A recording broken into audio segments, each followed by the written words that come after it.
위드 코로나 11월 1일부터 시행된 단계적 일상회복입니다. 방역이 완화되고 거리두기 제한이 풀리게 되며 방역 패스를 통해 이전에는 이용에 큰 제한이 있었던 유흥 및 체육시설도 출입이 가능해졌습니다. 완벽한 일상회복을 위한 첫걸음인 위드 코로나. 어떤 변화가 우리를 기다리고 있을까요?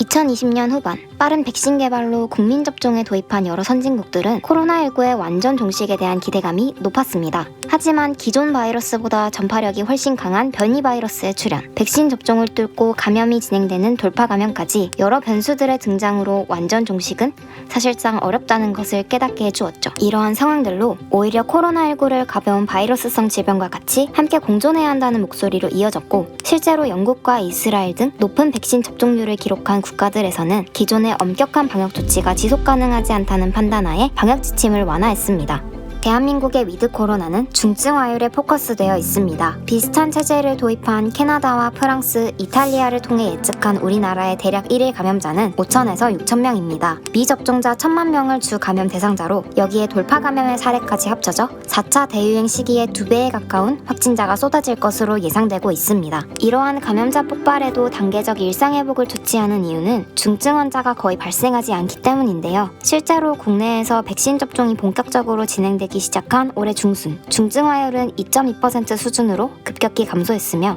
결과적으로 위드 코로나는 중증화율을 조절하며 의료가 마비되지 않을 정도의 확진자를 허용하는 식으로 진행될 것 같네요. 먼저 각 단계는 6주 간격으로 전환될 예정인데요. 4주 동안의 시행 후 2주 동안 다음 단계로 넘어가도 괜찮은지 평가하는 시기입니다. 11월 28일까지 시행될 1단계의 핵심은 생업시설의 운영 제한을 완화하는 것입니다. 따라서 기존에 적용되었던 밤 10시 제한이 해제되고 가족 모임이나 행사 및 집회도 보다 완화된 인원으로 진행이 가능합니다. 이후 위험도가 낮은 순서대로 2단계에서는 대규모 행사, 3단계에서는 사적 모임에 대한 방역을 완화해가는 것을 목표로 하고 있습니다.